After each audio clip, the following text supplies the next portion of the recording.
You know that moment when someone names something about you that you've never had words for, and suddenly you feel seen? Seen in a way that's not necessarily flattering or critical, just really real. That's what this podcast is about. On every episode of Seen by Berkman, we explore real stories, practical applications, and honest conversations about what it actually looks like to be understood through the power of perception. Not as a label, not as a type, but as a whole person. This is a place where human data meets human depth. I'm Amy. And I'm Torri. And this is Seen by Berkman. So I want to talk about something that you've been bringing up recently that I think at first was something that you observed, and then I think it's something that maybe started to irritate you or bother you. Do you know what I'm talking about? Yeah, it is something that it's just something that I can't stop thinking about. And I think it's because we live in this world every day, and it's what we've dedicated our careers to. So tell us what it is. And that is, without further ado, that everybody is starting to sound the same, particularly on LinkedIn, Instagram, whatever your social media is of choice. Yep. It is so hard that everybody is starting to sound the same. And I think it gets worse every day. I actually think that you're right, because last night when I was scrolling my phone, I wasn't scrolling my phone to prepare for the episode, but I was scrolling my phone while preparing for the episode, which I shouldn't have been doing.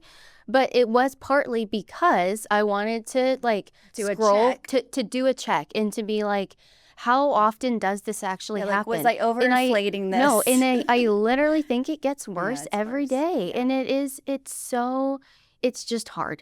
It's gotten to the point where, recently on Instagram, if there's a long post and I start reading it and it's clearly AI, I'm just uninterested. And this is what I was thinking last night, was it used to be the M-dash, which for the record, when I started at Berkman 10 years ago, the M-dash was in our style guide. Yes. And I love the M-dash. And Yes. it's very hard for me that the M-dash has fallen with the rise of AI. Yeah. And now that's kind of the first thing that we were like, if there's an M-dash, AI wrote it. That was in the recent months, that was what tell. People started saying. Yeah. And you can just tell when it says, it's not this. It's that. It's that. One more person says that, I literally might lose my mind. Mine, my personal one is that it goes, that's everything. That is everything. And it's like, everything can't be everything. Everything can't be everything. Everything I ask you can't be everything. Hysterical. So that's our conversation today. In the conversation, because I do feel like I don't want this to sound like a double standard, because we use AI all the time. We're building a product with AI. Our day job is literally centered around creating an LLM.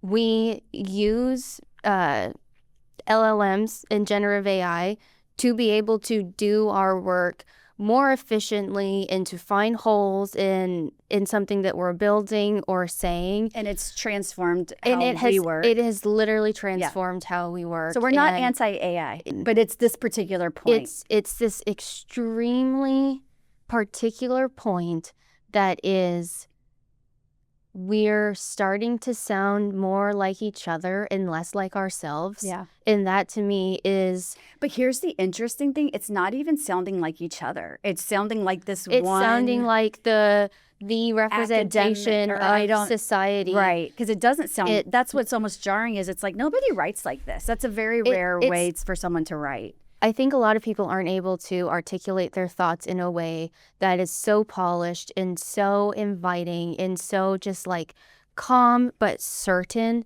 And structured and organized with this kind of cadence with and a nice flow. Yeah. That is what, and we'll get to this in a second, but that is what society rewards as the most effective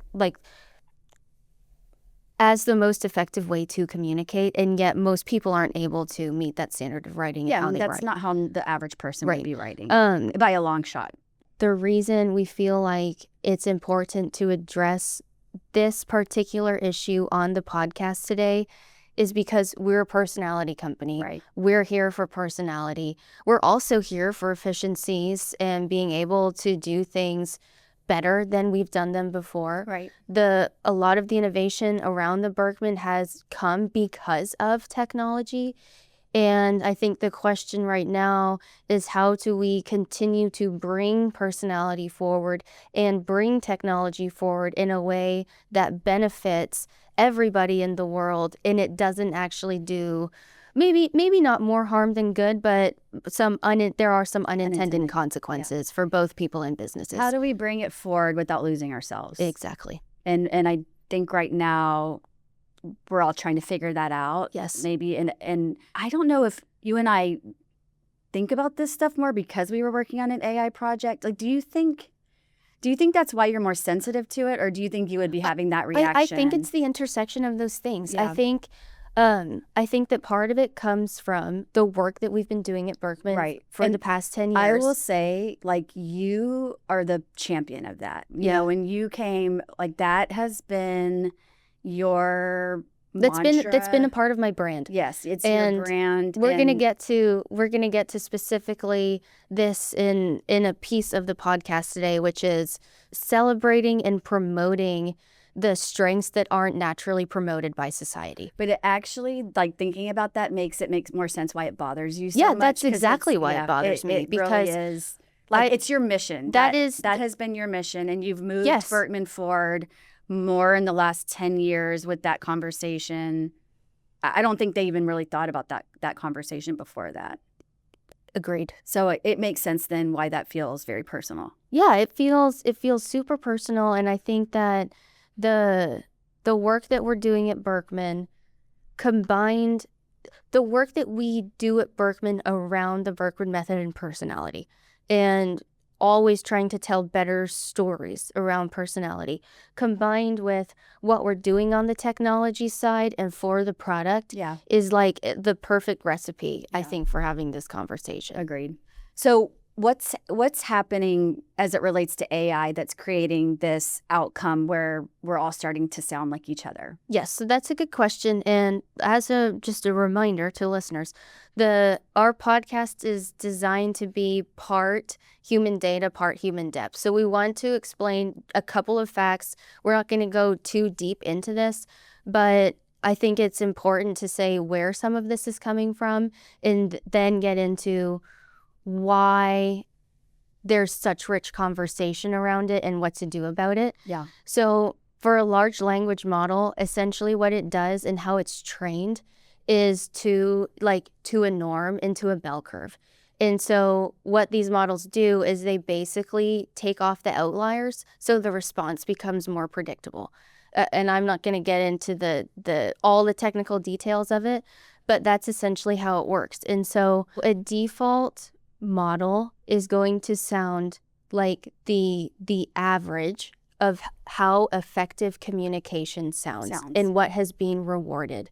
So we know what's being rewarded is when people are polite and when they're cooperative and there's structure to their thoughts and you can follow along with what they're saying. Right. And the communication isn't too emotionally charged. Right. And all of that gives whichever AI model you're using a personality. Yeah, and so all of that kind of comes to fruition and looks like, if you're on a default setting, a GPT has a personality. And so we looked up the other day. Yeah, and so we looked up the personality of it the other day, just like kind of for fun and kind of not. And so when we looked it up for fun, and and how it came up was, it was like it would be lower emotional energy, lower thought, more moderate assertiveness. And then when I went and checked some of the preliminary research that's being done right now, because obviously all of this is emerging right now, it's kind of happening as we speak. And a study that was done October 2025, we'll link the study to the show notes, basically shows that across 6 widely used different models, what it shows is that the models tend to be higher on agreeableness. Mm-hmm. So that is where the polite, the cooperation comes in, not too confrontational. And it always is trying to almost make you right in some way. Like, it's like, yes, and right. Yeah, that's so interesting. it's never like, no, you're wrong. Yeah. Like it doesn't want to put you down. Yeah.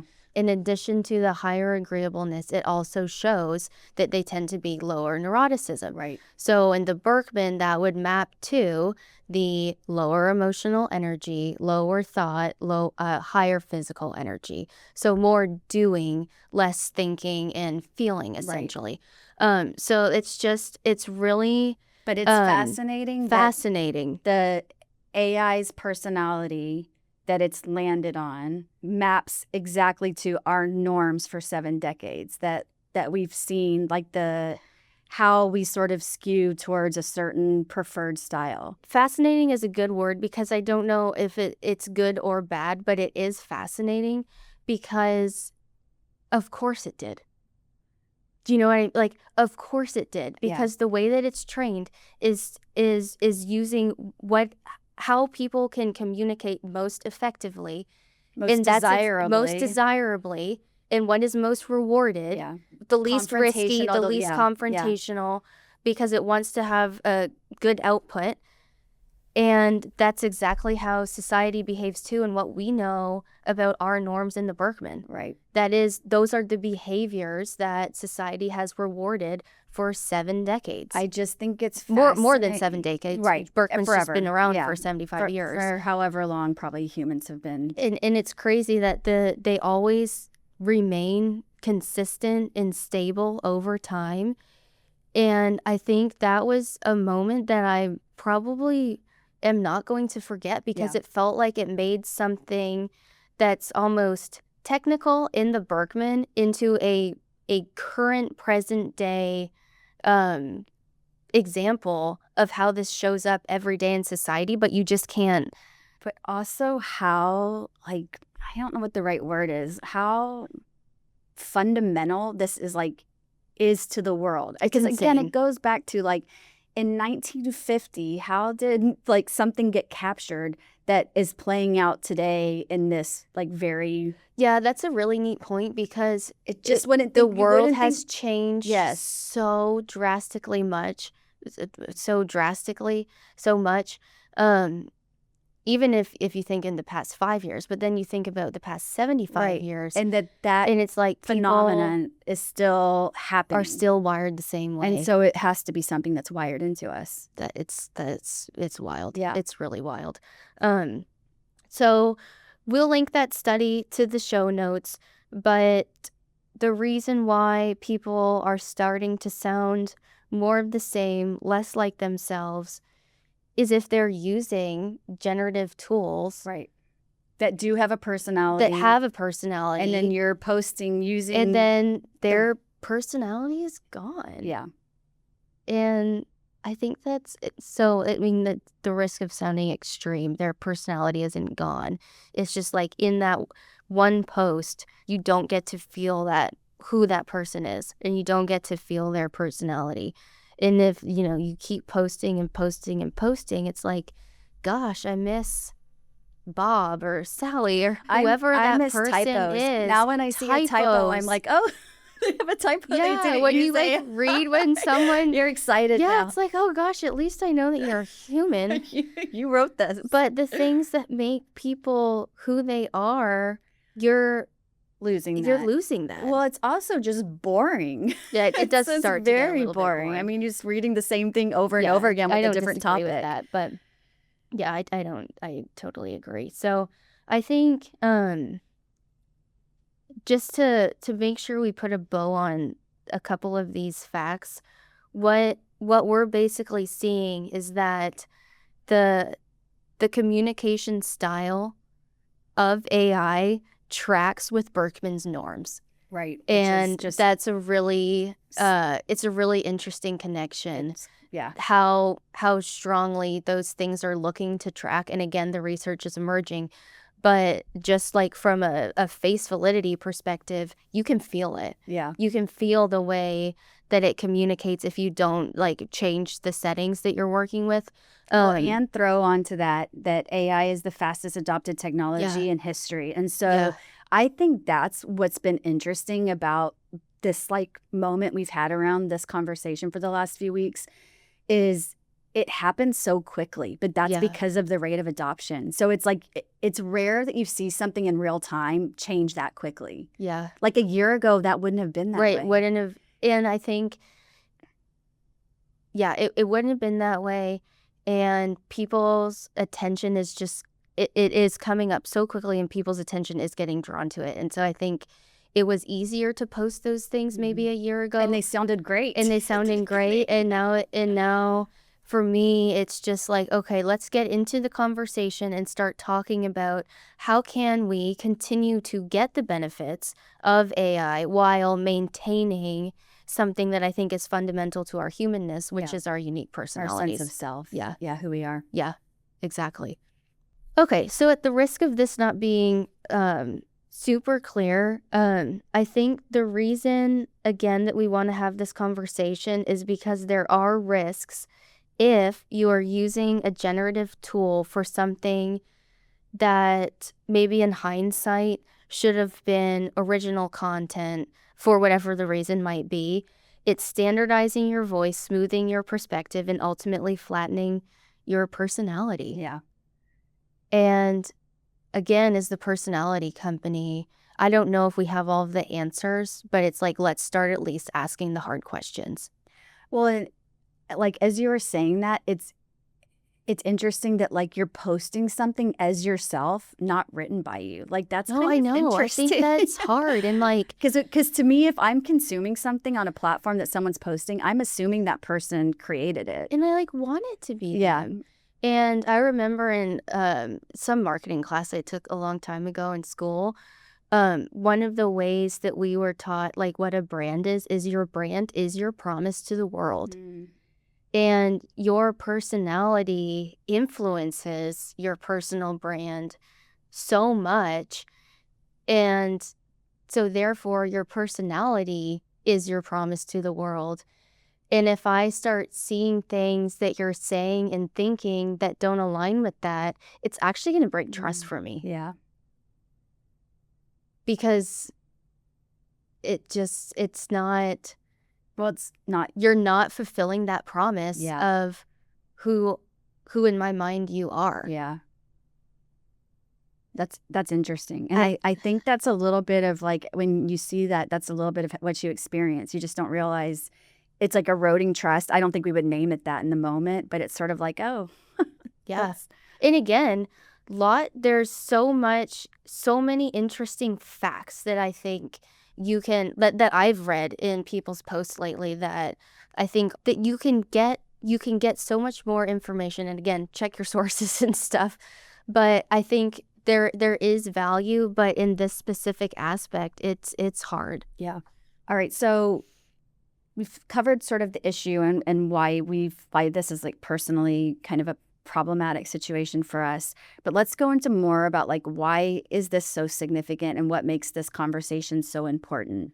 And I alluded earlier to kind of your mission since you've been at Berkman, which I do feel like not only has been your mission, but I think I know it's transformed how I think about, how people are different and the value of being different.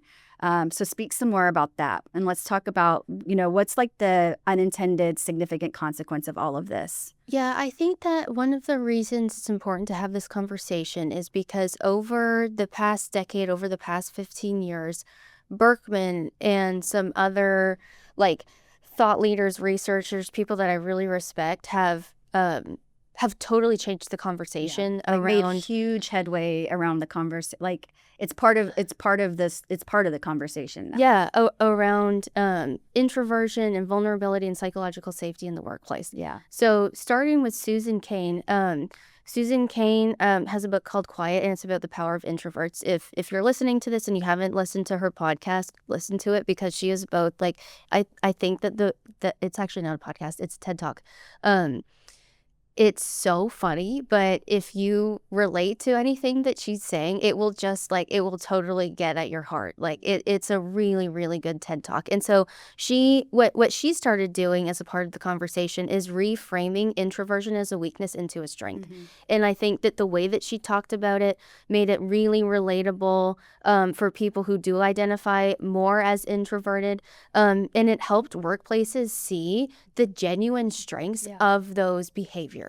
And that I think did a lot for personality in the workplace. And then, of course, the work of Brene Brown and Amy Edmondson, we talk about a lot at Berkman.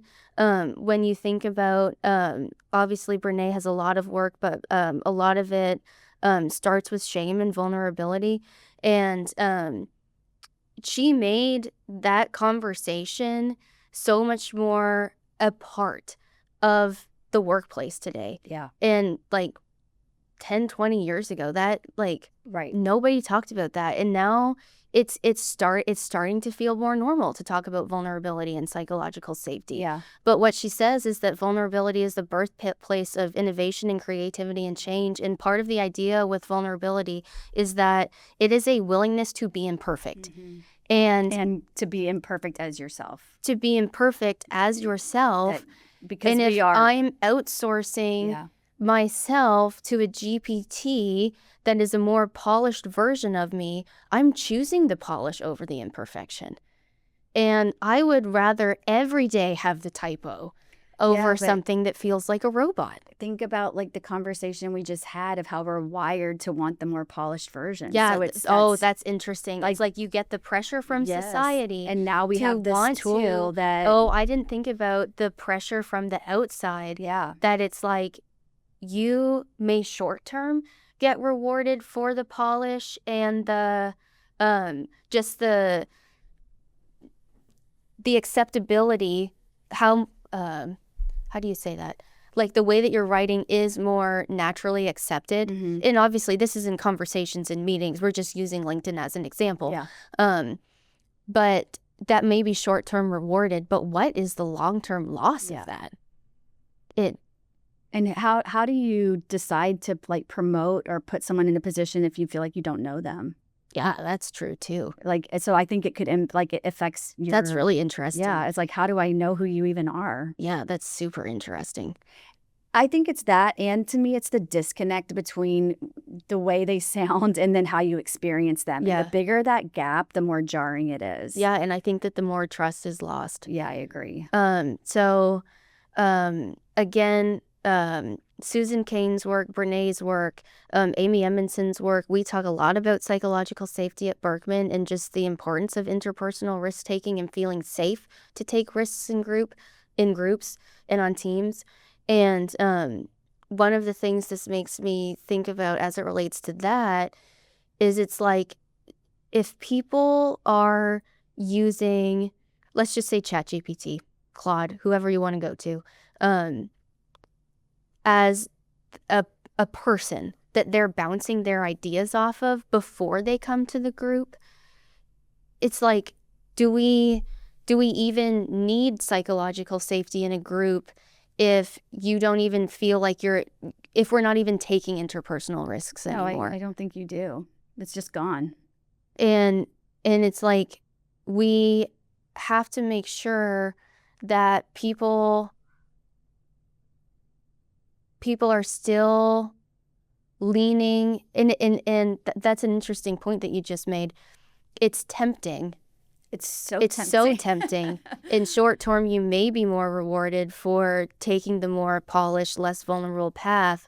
But I think that people and businesses are going to suffer long term because if you're using any sort of generative AI for your content or for your thinking, you're not building the skills to appreciate personalities that are different from what society rewards. You're not having to be as vulnerable as you maybe would have been without it.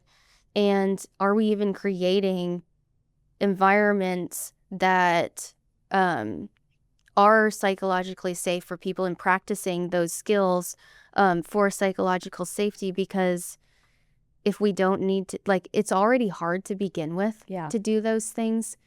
And it's if like, less people are doing if fewer people are doing that, then it's why? harder. Yeah, it's and harder riskier. and just feels like, is that even worth my time? Yeah. And the answer is yes. Right. So their work, I would say, was really foundational in some of the thinking that we're doing at Berkman, and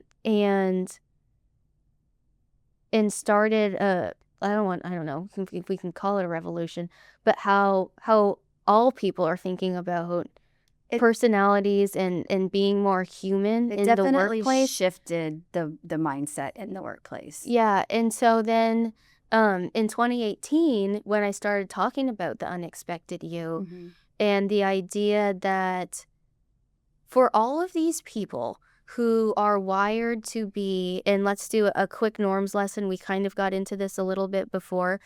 Berkman measures 9 personality behaviors, or components.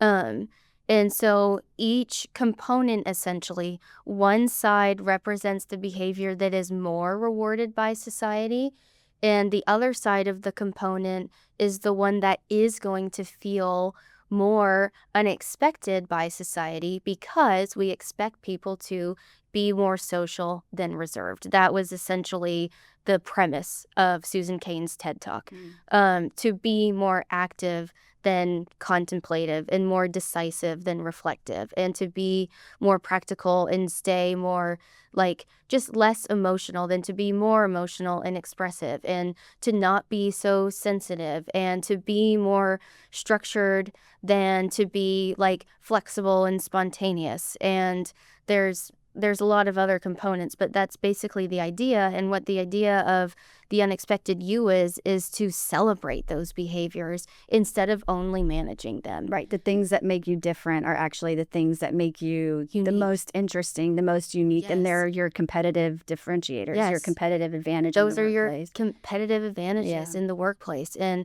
I think like shifting the mindset around that to only, because what it felt like before is those were the behaviors you had to manage. There was no real place for them in the workplace. They have to be kind of managed at all costs, and you will be successful if you're able to manage them effectively. And here's the deal. I'm not saying that those don't come with risks and challenges, because they absolutely do, but there are 100% gifts and really great strengths that come from those behaviors for workplaces. And essentially what a lot of these models are doing is shaving off the outliers. And so it's like today is a time where you want to leverage those differentiators on either side of the bell curve more than you ever have before. Because of AI. So it's like funny that because of AI, that's more important, but AI is actually the thing that will shave off the outliers. Yeah. Right. And so as it shaves it off, it becomes more important and more valuable. Yes. And so like this was already kind of like a mission that we were on. And it's like now we just kind of have, in this specific application of AI, there's another monster, and it's like, let's keep taking on the charge and keep promoting the strengths of those behaviors and making sure that they are leveraged as competitive advantages in the workplace and differentiators that can enhance the brand and not just damage your reputation. And so just to connect those two, like, so you're like the bigger overarching concern is that all of this headway that we feel like we've gotten to see and spearhead over the last 10 years is like the pendulum's going to go in the opposite direction. Yeah, and I don't know if it just makes it seem like it's going to become irrelevant.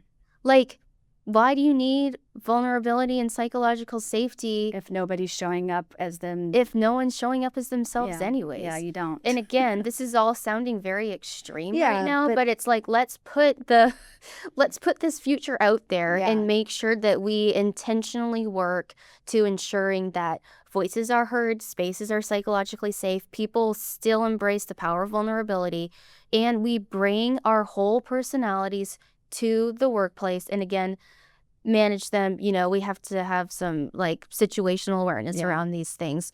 I think you said earlier, like, your imperfect personality, and I think that has to be the point. It's like that's the point that makes it interesting. We don't want to lose that. Yeah. And it's funny because I often think about there are these two different, one's a BCP and one was a professor that I had in school. And they both would send their email, and they don't know each other, but they would both send their emails, and they're actually both great on the Berkman, which is funny. So like super outgoing and just really friendly and great ideas. And they would always send their emails in green font. And it's just like, I love the green font text and emails, and like a larger font than you would normally expect, in italics, in green, and then like that's amazing. That's them. And that's them. And like that's exactly what we don't want to lose. It's the opposite of like you open that and you smile because you're like, that's so them, which is the opposite of the other experience. And which you're it's right. like, that it's is like, the that's opposite the pain, experience. is that it's like, it's not them. Yes, that's exactly what it is. And if I had if one of those people sent an email and it was just like, a normal, I don't know what the new standard font is, Aptos, and it's like that in black, like size 12, it would be like, that would be like, it would be disappointing. So disappointing. But to open an email and see like a green font in italics, like that is bold and that is so you. And I love that. And I think that is maybe something to remember is like, don't lose your green font. Don't lose your green font when the italics size 14.5. So I really like this one line that I had written down just thinking about how we were going to talk about this. And so in AI, outliers are often removed to improve the model. In people, outliers are where insight lives. Humans create value through difference. AI is optimized for the average. What happens when we lose the difference? Like that to me. Based on that statement, you lose your humanness. I mean, like that is the definition of it, right? Like if everybody, if we've mentioned before sort of the way we underestimate how different we are and how we're wired differently and we're having a different experience and our perception is different. And like, that is the value. Otherwise, like that's the unique point of view that you bring to the world. And when you take that away, like then you're literally stripping your unique humanness out of you. So that's interesting. So it's kind of like it feels like there's a lot to gain when you take a post or an email or maybe, I don't know, preparing for a conversation, but a post or an email. It's just easier when I think you think about it in writing because you can see it. But it's like, it feels like there's a lot to gain in terms of clarity and looking polished and looking professional. But it's like there's also a lot to lose. And I think what is the carrot that we're dangling over here so that when you instinctively want to go and do that, what are you missing out on? Or what is, like, how can you think about it as, I know that this is a short-term gain, but what is the longer term, like, win in the long run that I'm actually going for? And it's, I want to build trust with people long term. I want to create deeper relationships and really get to know who people are and celebrate who people are and stand up for the things that I believe in, not the things that I believed in but are now like completely watered down and you don't actually know what my opinion is. Yeah, I'm sitting here and thinking like, how do you know the difference between the two? And I think the difference is if you're creating something, writing something, and you put it through ChatGPT or whichever model, and you're like, oh, that sounds so much better. I think that's the key of like, that's not good then. Like, and here's why that's even more damaging is like, what's the message to yourself then? And so every time you write something and you run it through and it seems better, well, you're actually like losing the connection to yourself as well. Yeah, that's so true. So it's not only potentially damaging the relationships that you have because you can't see the person and you start to not know who the person is, like through the communication, but that person is also like abandoning themselves in a way. In their story and their perception. Like if every time you do something and you put it through and you're like, that's better. I mean, that's like and I think that's the difference. If so it's like, that's a really good reframe. Yeah. If it's like, I needed to send something and I'm not going to spend 15 minutes crafting this because the stakes are low and it's not important. Yeah. If it's low stakes, it's not really a relationship that's going to be impacted. Maybe it's more transactional. Right. And it's not really a representation of who you are, then use it for efficiencies sure. and for all of those things. Yeah. But when it has to do with more than efficiencies, I think that you want to make sure that your voice isn't getting lost. Right. And it's really like if it doesn't sound like you. And the more, I think the relationship is a good distinction. Like the more there's a relationship at stake, either being built or potentially protected or lost, the more important it is that it's your voice. Yeah, and it's important to remember that relationship could be with yourself. Yeah. We were talking about, we kind of had an experience in this territory recently, and what happened was someone had used a GPT to craft an email around something that felt very personal. And at the time, I was thinking, oh, maybe they didn't care enough to put their own words around it. But I think it's Dr. Becky who talks about the most generous interpretation. So if I think about it through that lens, it's like maybe that person did care a lot about it and they wanted it to look professional and give me a very polished reply to something that I was very concerned about. And what I would have appreciated more in that moment was for us to connect as people, not to make it into something that feels like in Berkman almost, it was overly systematized at the expense of the relationship and over really professionalized. And over professionalized. Yeah, it was in that moment you didn't want a professional response. You wanted connection, explanation. Yes. Validation. Yes, exactly.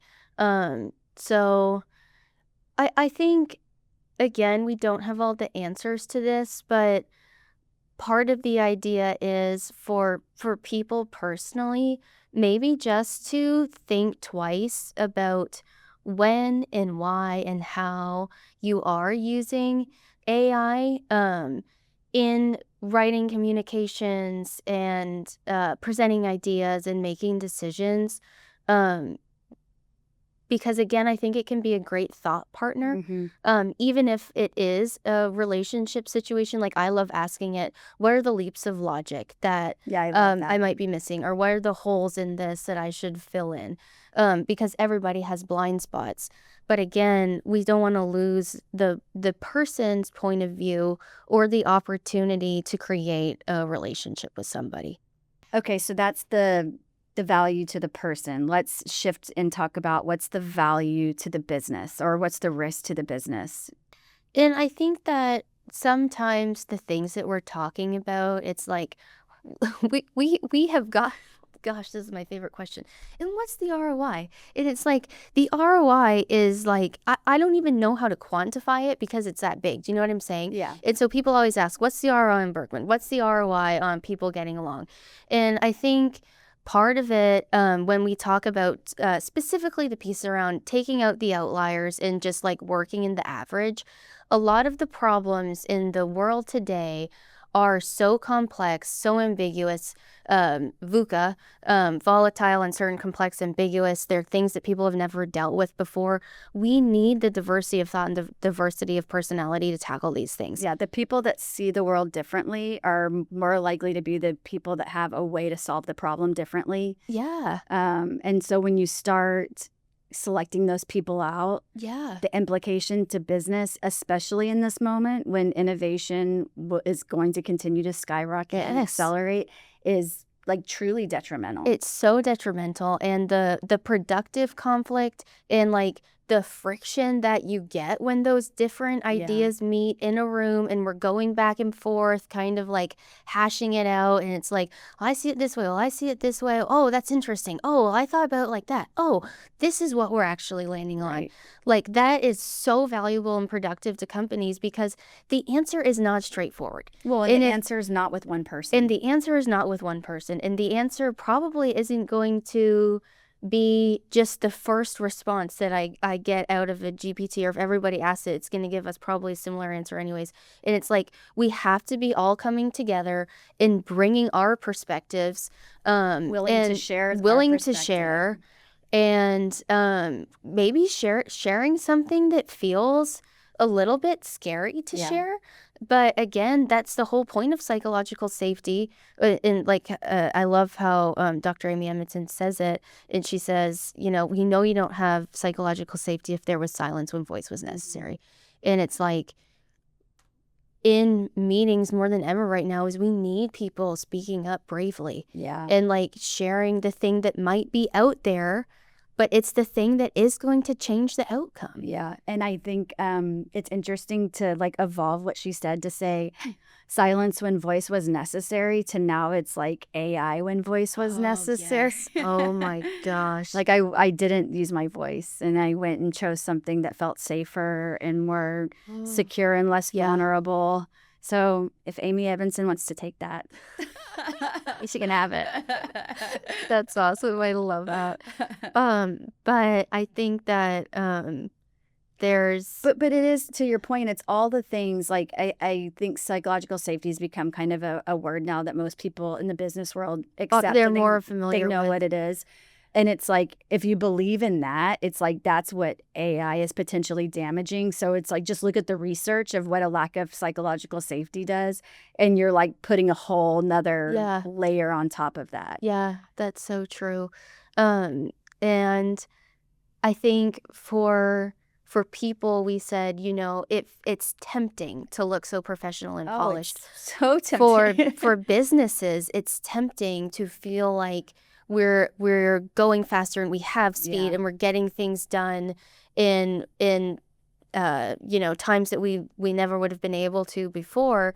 But it's like, did you actually remove some of the productive obstacles in the things that would have challenged your thinking that led to a better result? Slow, like those slower moments, and really having to work through issues both together and kind of inside of our own heads and like sinking it in. That's what's tempting to the business. Is like, of course I want to get this done faster than I could have. And like, of course, like I want this to be ahead of the deadline or whatever it is.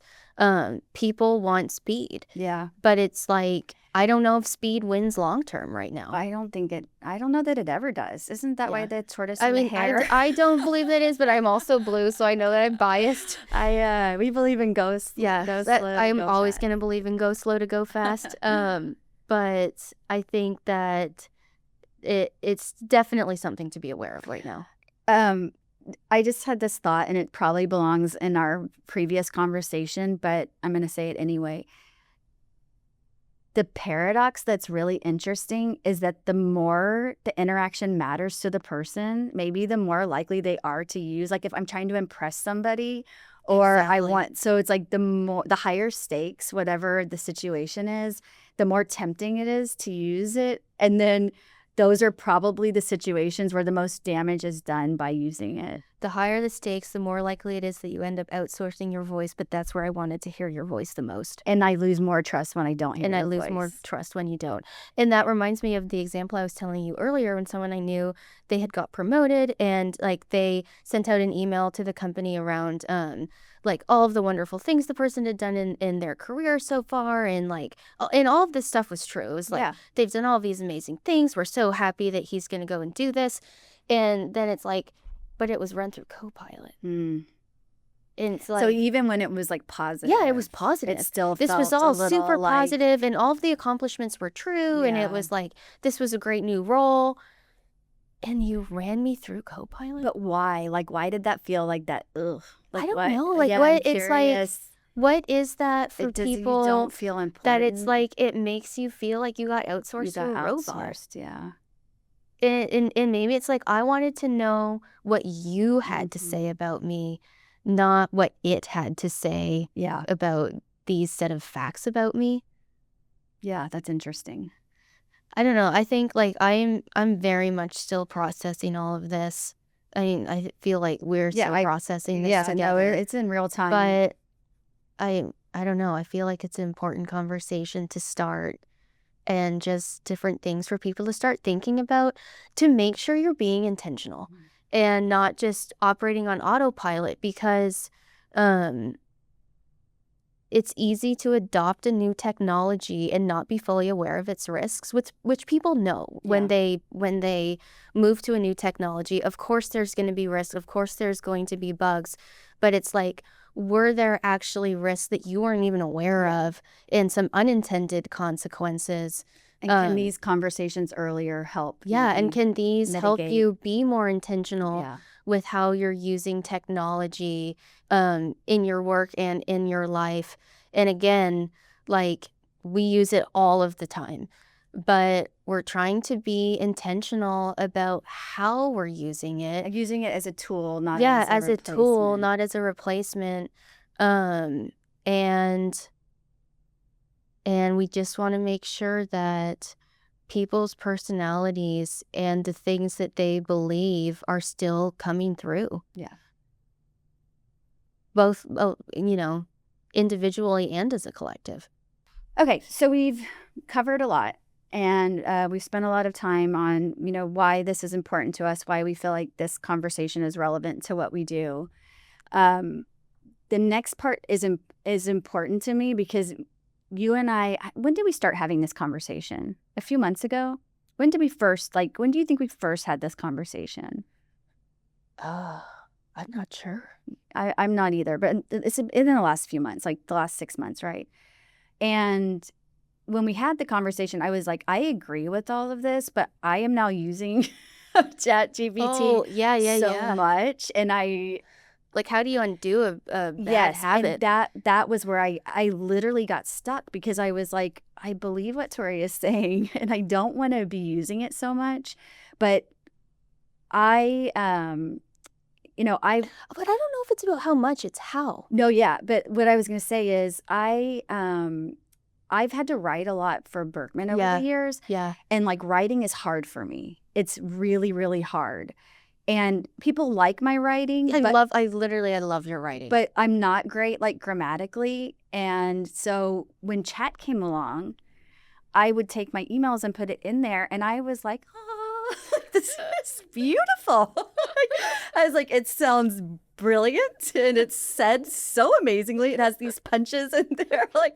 And being myself, which I've shared already, I'm self-conscious, right? This was just we should see if this can come up in every episode.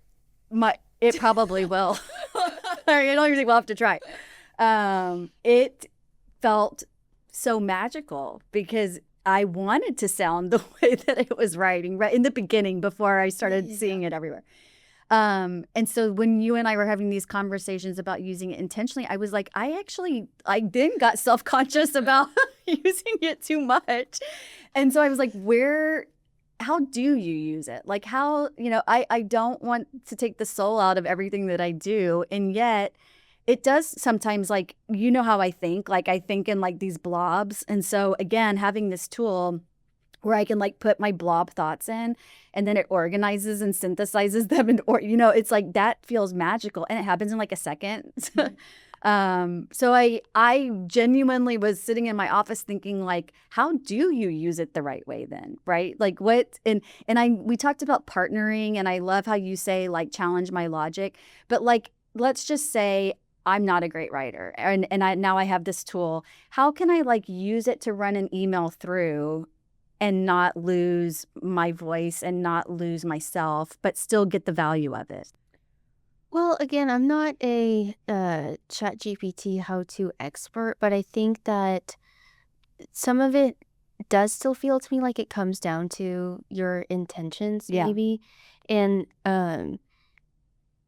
if there's anything you're doing because of like a lot of what people do is rooted in fear. But if it's like you are trying to hide who you are through it, then I think that from shame then or like less than or fear exactly, then I think that is something to maybe start challenging and yourself on. notice. And again, if people have developed these habits, it's not easy to break a habit. Yeah. So I think it's just like starting to practice asking yourself, what is my intention of using ChatGPT or Claude or whatever you use right now? Right. What is the intention behind it? And then whatever the intention might be, and let's say that it makes sense to use for that situation. I think when the output does come out, it's like asking yourself, because we know AI is going to remove like the edge and the tensions and your opinions and the specificity. It's like put back your emotion into it, put back your specific story into it. Take what it writes back. Put the explanation point back into it. Take out phrases that you would never have said before. And it, sometimes it's like, well, maybe like say it like this instead. And it's like, no, I'm going to say it like this because that is the most authentic way for me to say it right now. But so I actually am going to go even more practical, like, because I don't know if we're further along in terms of how much we use AI, but like, is the prompt to say, just edit this for grammar? And yeah, I think so, but sometimes it still doesn't know how to do that. And like, it it will still change the language. Yeah, it will still do. So that's why I think like even if that's your intention, that's not necessarily what the outcome's going to be. So it's like make sure you reread it and put back in the things that do make you you. If the point of it is more transactional, and that's going to, all of these things are going to be unique to different people and in different roles in different industries. But if what you're doing is meant to be more transactional and about like efficiency and creating clarity around a plan and that type of thing, I think that it is an amazing tool. But if the point of it is either like you sharing your own voice or you building a relationship with somebody or doing something that is supposed to be a true representation of who you are, then I think you need to be intentional about it not replacing and it challenging the way you're thinking. You know, what might I want to add into this to be able to like put a bow on it?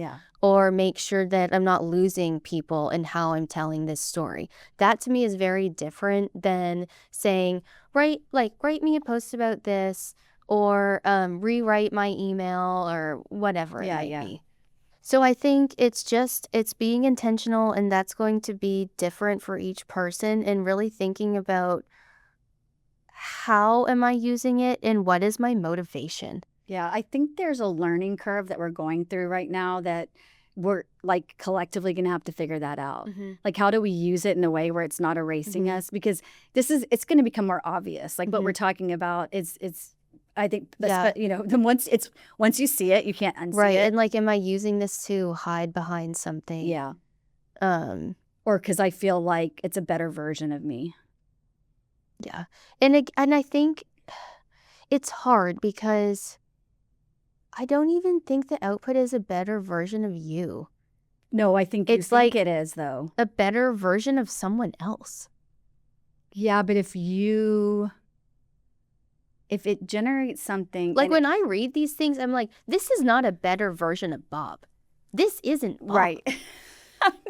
No, not you. I think the person thinks it's a better version of them. Like, yeah, that's fair, but it's like, but it's not. Right. It's not even you. Yeah. And I think but because the reason I want to like say this is because the thing we do want to use it for is a better version of you. Right. Not like not you at all. Yeah, it's you supercharged. That is actually replaced. The point I think that we make is like use it to catch yourself in these little, like if there's a certain leap that you tend to make, or like a way to truly to structure writing that would make more sense or something like that. Use it to help you with your own blind spots, and then figure out how to turn those into strengths and work it so that it does resonate more with people. It's still you. But it's still you. Yeah. So let's use it to make it a better version of you. But like, let's make sure it's still you. Because like, that's who we need. Well, it's pointless otherwise. Yeah, it's totally pointless otherwise. So this was my fun question that I want to ask you. Okay. But I can do it for you first, or you can do it for me first. What is something you don't want flattened out of me? Oh, I love this Do you like that? question. Yeah, well, and I know the answer. What is it? This Like, why is don't you so give me a easy. compliment? Well, I mean, honestly, several things come to mind, but I'm going to say what it is in a work context. Oh, what is it? Never flatten out your insistence. Oh. Like, I love that you have a plan. I love that you have a way to do it. I love that you have a point of view. And I just like being along for the ride. And I'm like, yes or no. Yes, agree. And no, yeah, never flatten that out. I appreciate that. Yeah. And it's funny because I obviously thought of the question, so I also thought of my answer. And for you, it was of course your flexibility. Oh, my flexi. Yeah, because that's why we go so well together. I can get so set on doing something a certain way, or just stuck in how I might be thinking about it. And this happened the other day when we were brainstorming something, and you were like, "Oh, you need to throw that away and do it like this." And I was like, "Oh my gosh, thank you," because we couldn't figure out how to do it the way that. I'm always going to help you do less work. We were thinking about, but it was better. Yeah. Like, it was so much better. And I couldn't unsee, like, the way that we were planning to do it. And you were like, oh, no, like, you should do it like this. And I was like, oh, that was exactly what we needed. Was You're amazing, like, your big picture. Thank you. And you are, like, so gifted at seeing above the details and not letting that hold us down. And that's so powerful for me, because once I get stuck in something, it's hard to not go that way. And you can be like, but like, look at up here. And I'm like, oh, but look at up here. There's something above all of these details. Well, I also think my flexibility, because you're such a like creative idea generator, that at least once or twice a week, you're like, I had a thought. And I'm like, yeah, let's go. Like, I'll get on the train with you in whatever direction you want to go. That's true, too. Like, I love it. You're always on board to, like, go and explore. Oh, yeah. And we're like, here's the idea train going down the tracks. And I love it. And so probably other people, that would just make them crazy. Yeah. And, like, to me, it's, like, one of my favorite dynamics about working with you, because it's, like, it always is shifting and morphing. And oh, I appreciate that. Yeah. That's kind of a fun team building for people. Yeah. Like, if listeners are interested in a like a Berkman icebreaker almost. It's a more fun way than saying like, what's a strength you appreciate about me? Yeah. What's something you would never want to be flattened out of me? I think that's great. It's kind of feels like a Valentine's Day card or something. Yeah. Anyways, that was a lot of I think probably new ideas for people. Hopefully a lot to think about. And well, and honestly, the conversation is to be continued, because again, like it's all happening in real time. Yeah. Like this is like literally it's all unfolding as we're having the conversation. That's a good point. And we'll probably have a lot more conversations. And it'll be interesting just to see how does society manage that? Yeah. And what kind of shifts do you start seeing? I mean, the world's going to look very different in not a very long time. Yeah. Hopefully different in a good way. Oh, yeah. Always. All right. Thank you. That's it for this episode of Seen by Berkman. If this changed how you see yourself or someone else, it worked. Share it with someone who needs the conversation. See you next time.